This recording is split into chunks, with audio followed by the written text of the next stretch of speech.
And we are live. Hey guys, this is Ruben from Dubb's podcast. Today I have Stephanie with me, and I'm so humbled and so honored to have you with us, Stephanie, because you have an amazing growth journey. You're a podcast host. You were recently named a top social media influencer by Forbes. I cannot wait to get into some topics here and how we can specifically guide people on building up their personal brand, creating original content like what you've done, and just doing it in a very fun, authentic way. So let's get into this. If you could just start with a quick bio and then let's get into the topic. Okay. Hi. Thanks for having me. It's so nice to meet you.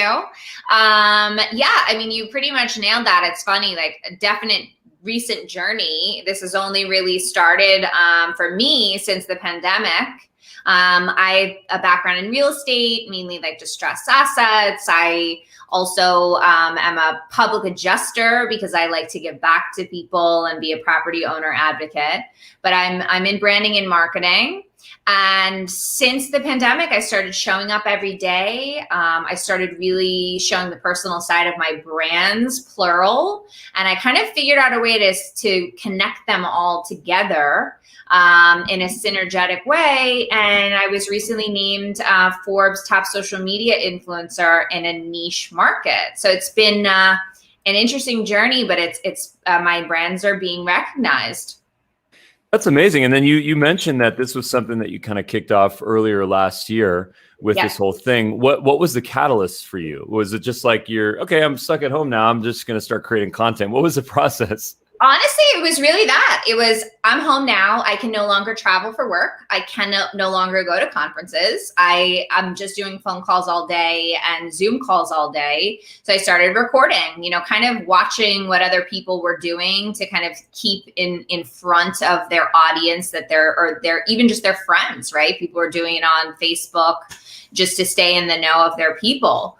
I just started playing around, dabbling in things. We took a few courses, how to make videos. We took some script writing courses. None of that really aligned. It was very false, just felt like we were not being true to who we were. We had our salespeople do it as well. So when I finally just started being authentic and sharing my story, like the behind the scenes of my business life and even personal struggles, that's really when it started to kick off. Well, one of the things that I think is it's actually been a challenge for me, I'd love to get your feedback on it, is this idea of doing the primary gig, which in my case is building Dubb, which is a tech platform, but then also really investing and putting content out and investing into my personal brand because of the obvious benefits of that.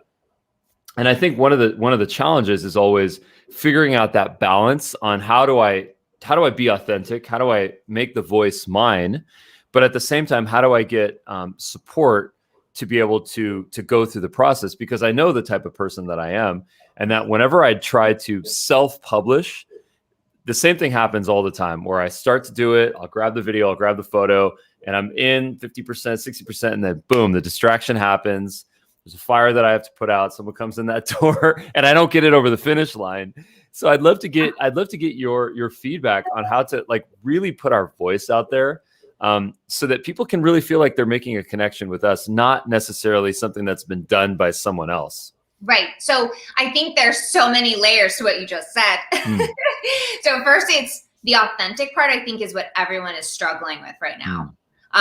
Everyone who owns a business is like, wait, I can't wear a t-shirt and talk about what happened to me yesterday. That I have a professional service. I don't want anyone to think I'm not professional. But in reality, I think now what's happening is we're buying into the person, right? So I want to do business. I use this as an example recently. I want to do business with my local dentist that I see the videos every day of their operation because I'm seeing them. It's the cheesiest comparison, but it's like, I've been with a dentist for 10 years.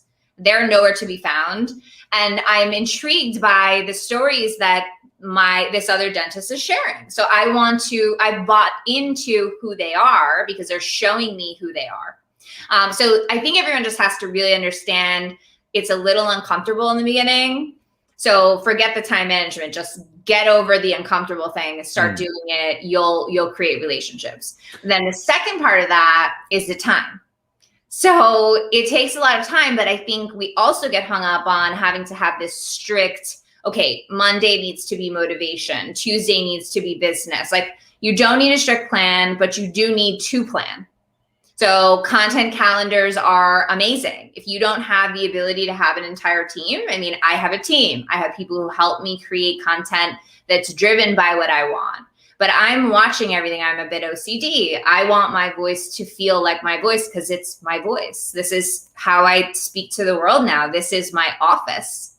So I'm in control over a lot of that. But if you don't have the ability to have a team, one day a month, plan out your content calendar. Get it all lined up.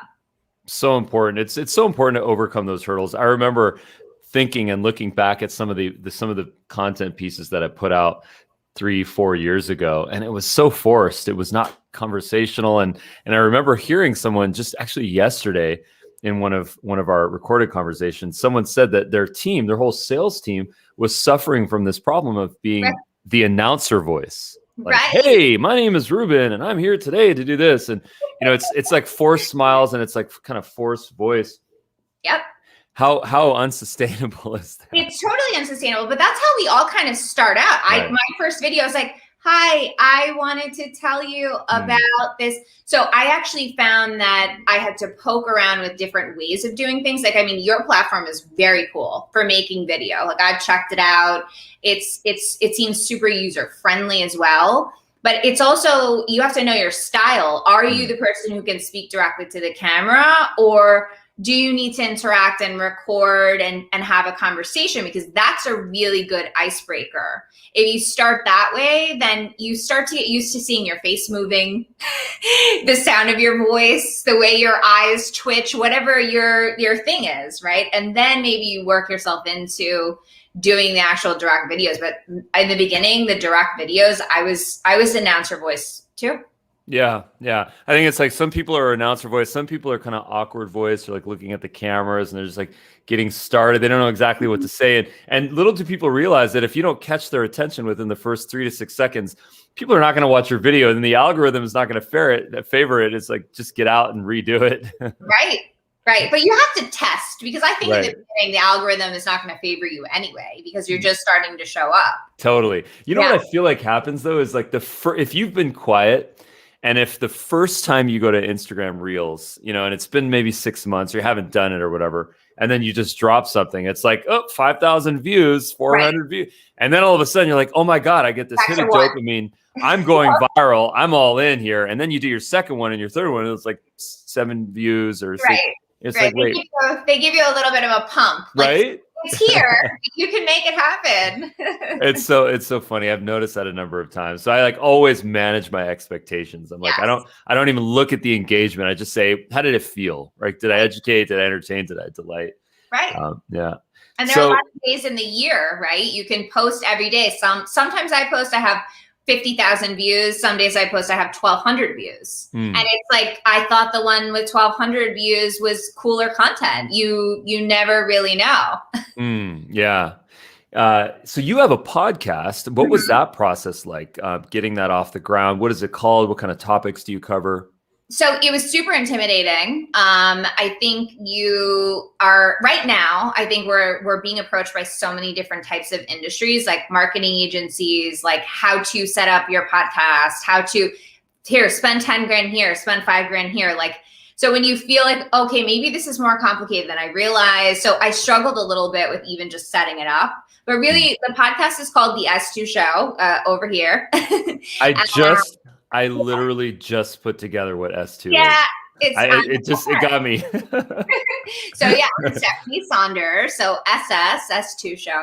Really, I want to talk to experts in my industry, and I want, since I'm doing that on a regular basis anyway, to have experts on my platform, and I'm doing these recordings, I figured, why not just make it housed in a podcast? And then it kind of also morphed into talking to other people about their personal brands and the personal side of their business, because it's really boring listening to these professional service-based things and not hearing anything other than their expertise. So it's kind of an all around. Yeah. So I'll make a reference here, and it's going to sound a little awkward, but I'm going to get to a point. So my daughter, 2 years old, her hair's been getting tangled a lot lately. So I told my wife, I said, hey, why don't we put some like coconut oil and argan oil in it? Because, spaghetti, when you add olive oil, it doesn't get tangled. It doesn't tangle. It's like, doesn't the same logic apply? Right. So in my mind, I'm like, it's like that's what makes you bulletproof. It's like put oil in your hair. I don't know if that's true or not. I've not tried it. She says no. But where I'm going with this is that by having a podcast, by creating original content, by doing live videos just like this, instead of doing a private Zoom call where it's a discovery call, we've created content and we've created a relationship in the process. So no matter, assume that nothing happens from a conversation. At least we created the content. At least we have a recorded conversation. We can write a blog post. We learned something. We shared something. Someone else was inspired. I always go back to that. And ultimately what it does is that it makes me kind of bulletproof. It makes it so that the spaghetti never gets tangled up. Right. I mean, I'm with you. I think this is the best way for especially beginners to learn how to make content. Like just record your calls, do them live, make a podcast. It's that simple. Then you start to build like this gallery of your social media content. Yeah. Now, I think there's this essential thing, I think, when it comes to putting yourself out there. And I think about this a lot because I've gone through this journey. Getting over traumas in your life, okay? Getting over insecurities. Yeah. Getting over feeling uncomfortable looking at yourself. Yeah. Getting over the fear of rejection, the fear of imposter syndrome, having past lovers and bosses and people in our past worlds that are looking at our content, thinking that they're getting that feeling, that cringe. And I'd love to learn from you, what was that process like for you? Because everyone goes through it in their own way. Yeah. How did you overcome it? Right. So I think I really, and I say this all the time, I just stopped caring what people thought.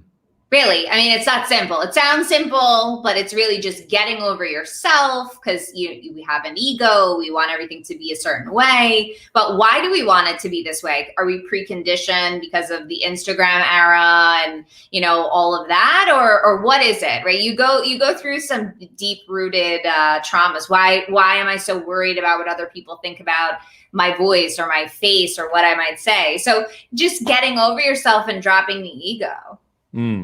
Is the Instagram era over? No, but it's almost over, I think. Or it's switching. I mean, I think the fact that I was featured in a Forbes article for top social media influencer of 2020, and all I was really talking about at the time was my business and like tips on my business and actual business motivation. I think really what that person who put me on the list was saying that this person is a thought leader and they're influencing on a social platform in this new way.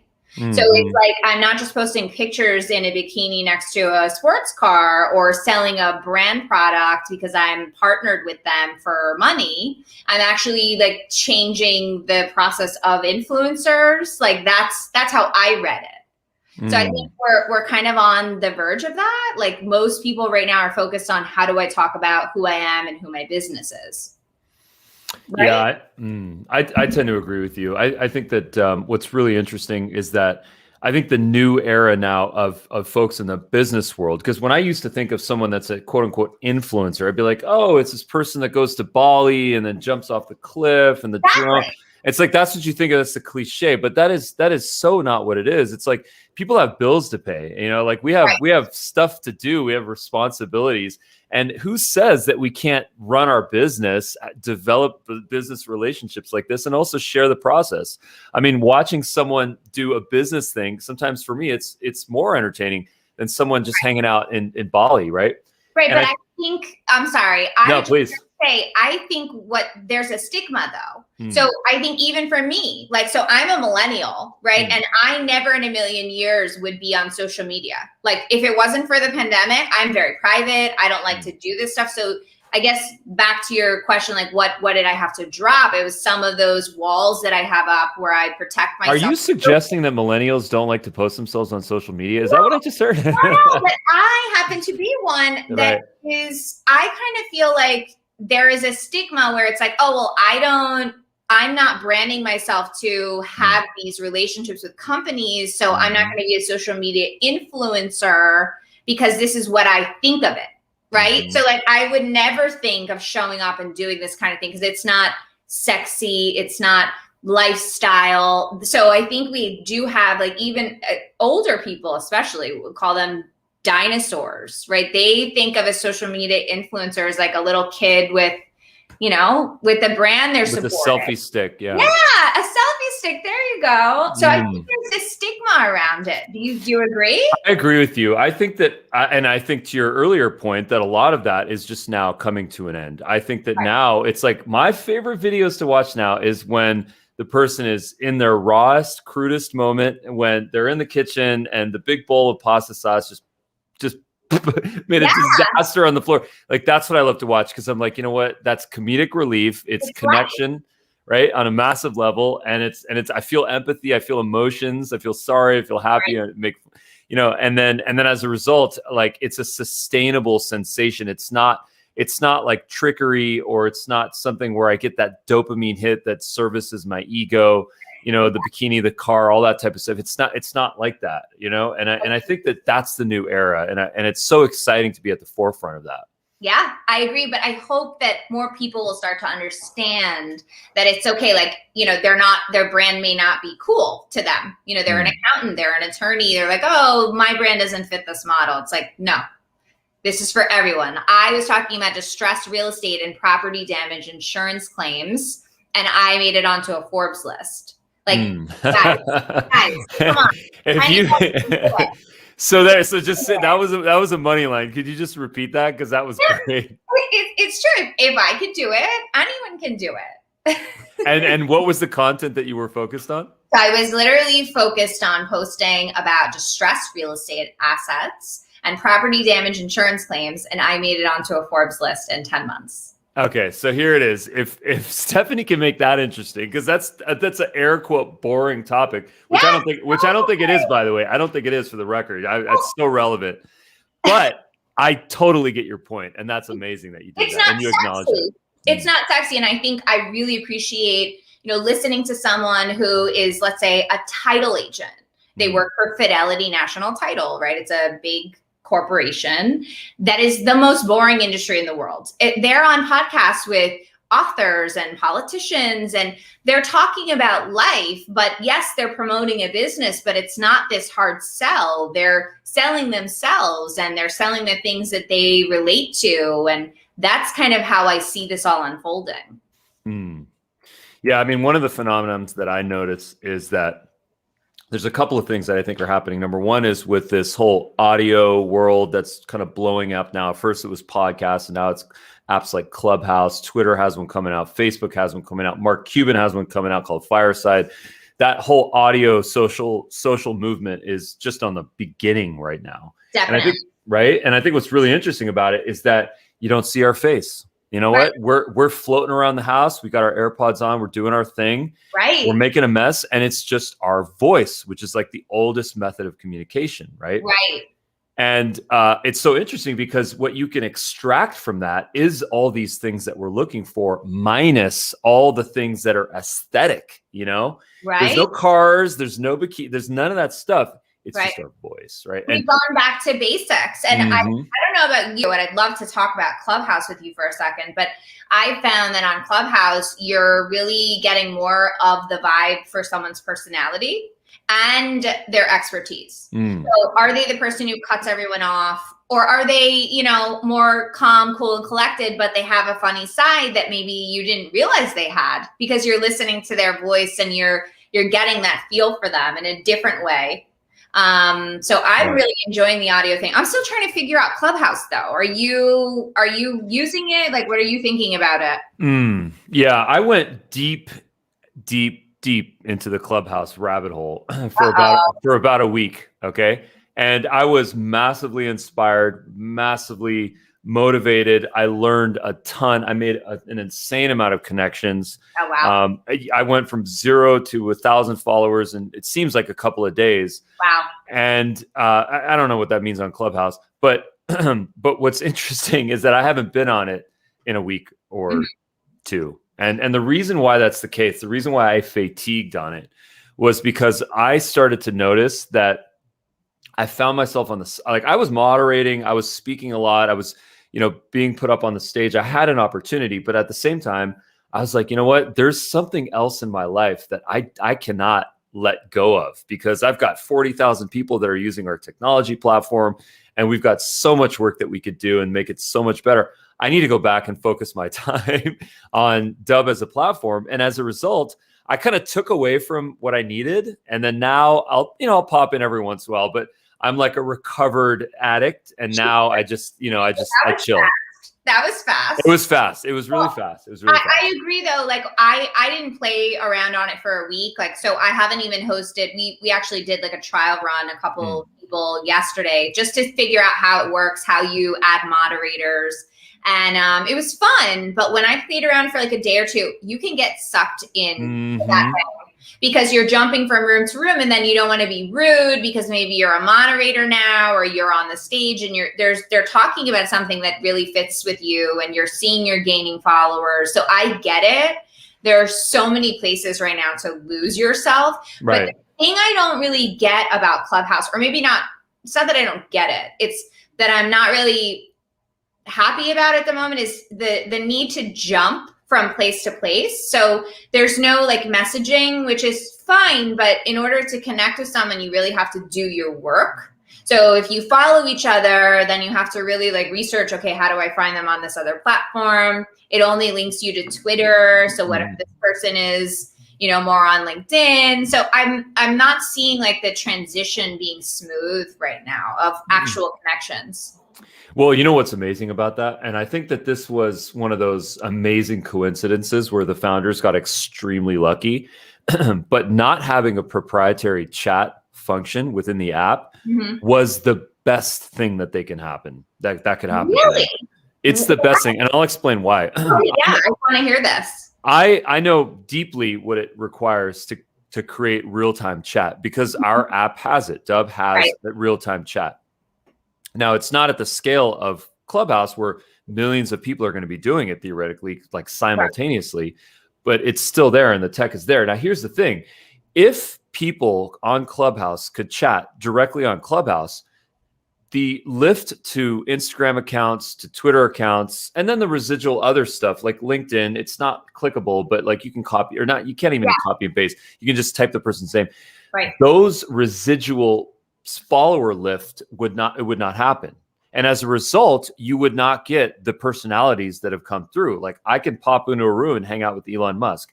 I can hang out with Mark Zuckerberg. I can hang out with Oprah. It doesn't happen all the time, but I can access those people, and forget about those people. I can access just regular people that are insightful, and I can just be in a room with them.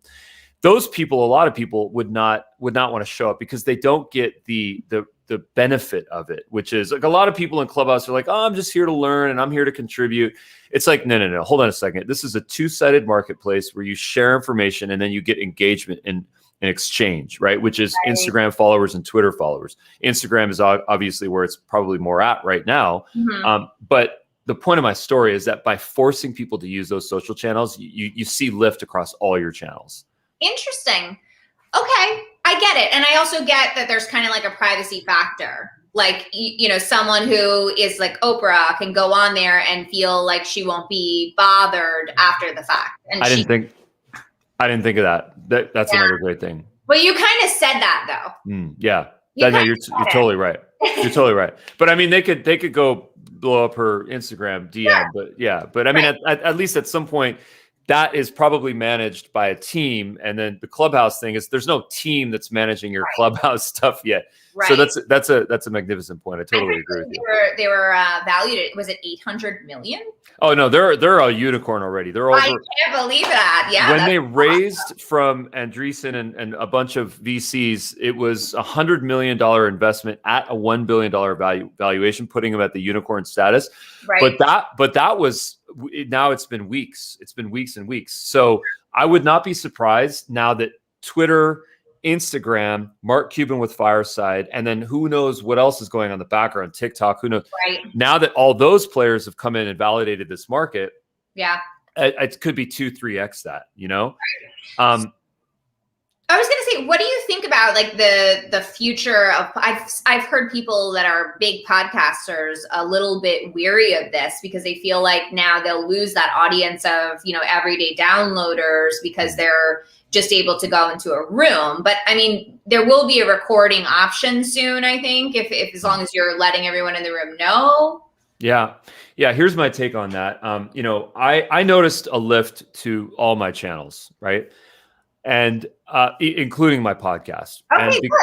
Right. And I'll explain kind of why that happened and what the phenomenon is. I think what happens is that we're living in a realm of micro content. Like even this podcast right now, one of the things that we're going to go through is we're going to cut it up into micro clips, share it on social channels. People will get this whole podcast, at least the money lines of it, just in micro content. So I think what happens is that people do make those connections to a podcast. They follow on, let's say, Apple Podcasts. And then when they have time, they kind of micro consume it. Maybe they'll grab a couple of minutes here, a couple of minutes there. And then eventually, if they get sucked in, then they'll become a longtime follower. So I get it. I agree. I think what needs to happen with podcasts, my frustration with podcasts is that it forces you to go in and listen for 30 minutes. And we have to do something extremely manual to cut it up. Right. I almost feel like, it's like when you watch a trailer. Like if I'm going to go watch, a show on Netflix, I get a trailer. There's no such thing as a movie or a show without a trailer right now. It would never happen. Right. Something that's funded and produced. I think the same thing should be almost required in the podcast. I want the cliff notes. Right. I agree. I do like it when they're shorter, but sometimes like I like Jeff Rogan, where Joe Rogan. I can't get a name right today. I appreciate the complexity of the conversation and everyone's just on the same level, but it's so long. Like I can only listen to it every once in a while. So I don't know. I'm conflicted there. I agree with you though. The cliff notes would be nice, but sometimes a nice long conversation that gets deep is kind of cool. Podcasts and my journey with them was like this. I was in my Tesla driving for an hour a day. I'd click a button. I'd tell the thing what podcast I wanted to listen to. The podcast would come on and I listened to it for 30 to 60 minutes and I'm loving it. It's super interesting for me, right? Now I sold my car. I got my studio at my house. I don't listen to long form podcasts, 2 hour, 3 hour podcasts. What I like to do is to go like, I'm going to check out your podcast. I can't wait to do so. And I'm going to go like pop in and check out a couple of moments. Right. But I wish there was like a better tech for titles of the segments. And then I could drop into them, on like YouTube, you can do that. Or where have I seen that? I've seen that in a couple of places where you can like drag and drop and like kind of trim and scroll or whatever. Anyways, that's my own personal ask. Maybe if the podcast gods, Spotify, if you're listening, we want stuff like that. Wait, but so doesn't Dubb kind of, don't you guys have like a really easy way to kind of drag and drop to make these little clips versus having to like time stamp them for an editor or for yourself if you're making your own video content? Yeah, I mean, a lot of what we've done is our whole vibe is allowing people to create authentic videos to make connections. So we built like a very deep integration into LinkedIn. We built a deep integration into Google, like Gmail, Outlook, dozens of CRMs. So instead of typing an email, sending a message that's text-based, you click one button, you record a video, and you send it to them. Right. And then we also built out the ability to create one video to many people. So email newsletter, a broadcast, SMS. And then we kind of realized, okay, well, now that people have videos, they want to be able to cut them. They want to be able to edit them, right? So now on the platform, we built the ability to trim, to cut, to export. We're not a web-based video editing app. Like there's a lot better ones like InVideo, Wave.video. Does Canva have video? I can't remember. So those folks do that a lot better. But what Dubb is really good at is allowing you to create a video, share a video, and then track the video, see who's watching it, what percentage, drive calls to action, have people book a time in your calendar. When you booked a time in my calendar, that was all Dubb. Calendar integration, It was all Dubb. So, but to answer your question, we do have the ability to take a video, trim it, and then download it, which is exactly what we'll do for this podcast and send it to you. Right.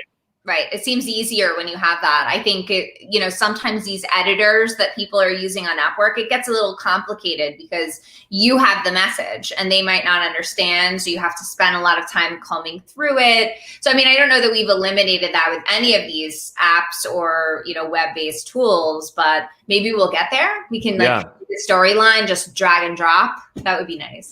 Yeah, I totally agree with you. I mean, I love video editing. I love what it does for videos, just in terms of the lift that it can drive, in terms of the dynamics that it can add. I mean, one of the things that we're constantly trying to do is to figure out ways to allow people to record multiple clips, dynamic videos that they can share as is, which is cool. It's a little raw. The trims are not as good. It's not as tight. Right. Or sent to a video editor, and then the video editor brings them to life. Right. So what I've started to do is we spent about 2 months on the Dubb mobile app, and we said, how do we allow people to do exactly that? What we do on Instagram stories or TikTok, which is recording multiple clips. How do we get people to merge those all together and then have one file? And at some point, I'd love to get your feedback on what it would be like for you to use the Dubb mobile app, record multiple clips. Because what it's done for me is that it's allowed me to scale up my content as of literally 2 weeks ago, to the point where now I'm doing exactly what you recommended, which is getting into a daily flow, even one day out of a week, recording a bunch of stuff that I can use then for the whole month. So it's a process. Yeah. I will definitely check it out, because anything that can make this a simpler process is very valuable. Yeah, totally. So where can people find out about your podcast, your website? Tell us more about your stuff, the kind of value that you're providing when you're not creating content, when you're not on a podcast. Love to learn more. Yeah. So you can find me on LinkedIn, really. That's my favorite spot right now. I was actually recently in LinkedIn jail for having a very highly active profile. So I posted about being featured in Forbes, and I got 4,000 connection requests in one day. And I was flagged as suspicious activity. So I realized from that experience that you cannot rely heavily on one platform alone, even if you do love it. So my website, though, is stefaniesaunders.com. And I also have the website for the podcast, which is the s2show.com. But everything is kind of housed on stefaniesaunders.com. But I would like to mention that in my not free time, but in my other lifetime, I focus on a nonprofit foundation that I founded during the pandemic. And it's really geared towards assisting people who've been affected by natural disaster and economic hardship. But it's really kind of pivoted since we started, because people have come to us more for mentorship on career guidance. And you're talking about the Susskind Foundation. Yeah. So anyone who is interested in getting involved there, because we're blowing up, and what we're blowing up with right now, it's amazing, is kids who are asking for support with more opportunity for help related to everything school, everything stress management. It's unbelievable. And you're this tech guy. I would love to share with you this. It was sort of we did these breakout sessions it was an entrepreneurship day, and we were talking to maybe 400 kids, and they broke us all out into different groups with kids, and we created a product.